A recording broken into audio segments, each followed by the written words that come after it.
દ્વારકા જિલ્લાના ખંભાળિયામાં સુધરાઈના ડેલા પાસેથી દારૂની મહેફિલ પર પીએસઆઈ પરમારે દરોડા પાડતા ત્યાંથી દારૂની મહેફિલ માણનાર પોલીસ કોન્સ્ટેબલ સહિત બેને ઝડપી પાડ્યા હતા।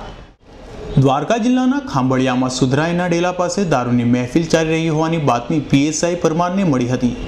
જેથી તેઓએ સ્ટાફ સાથે ત્યાં ધસી જઈ તપાસ કરતા દારૂની મહેફિલ માણનાર પોલીસ કોન્સ્ટેબલ રમેશપુરી તથા અન્ય હોમગાર્ડના જવાન હોવાનું બહાર આવ્યું હતું, જેથી પોલીસે પોલીસ કોન્સ્ટેબલ સહિતનાઓની અટક કરતા તેઓનો દારૂનો નશો ઉતરી ગયો હતો। જે કલાક 34 વાગે અમને ખાનગીરા હકીકત મળેલી કે બરચાપાડા વિસ્તારમાં સુધરાઈનો ડેલો છે તેની અંદર અમુક ઇસમો દારૂ પીવે છે, તો ત્યાં જગ્યાએ જઈ પંચો રૂબરૂ વેરીફાઈ કરતા બે ઇસમો મોટરસાઇકલ સાથે મળી આવેલ, તેને ચેક કરતા બંને પીધેલા જણાયેલ અને પછી એક ઇસમ એમની વધુ પૂછપરછ કરતા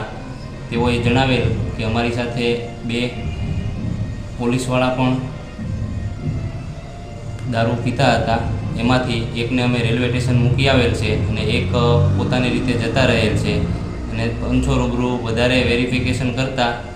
જે રેલવે સ્ટેશન મૂકી આવેલ છે તે અનારમ પોલીસ કોન્સ્ટેબલ રમેશપુરી મળી આવેલ છે, એટલે એક હોમગાર્ડના જવાન વિરુદ્ધ, પછી પોલીસ કોન્સ્ટેબલ વિરુદ્ધ તેમજ તેની સાથેના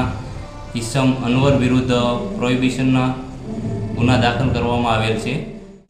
જોકે કાયદાનું પાલન કરાવનાર જ હવે કાયદાનું ઉલ્લંઘન કરતા થયા છે અને આવા કિસ્સાઓમાં આવા પોલીસની વર્દીને કલંક લગાડનાર કર્મીઓ સામે કાયદેસરની કાર્યવાહી કરાતા અન્ય પોલીસ કર્મીઓમાં પણ ફફડાટ વ્યાપી ગયો છે। કિંજલ કાટસારિયાનો રિપોર્ટ S9 ન્યૂઝ, જામનગર।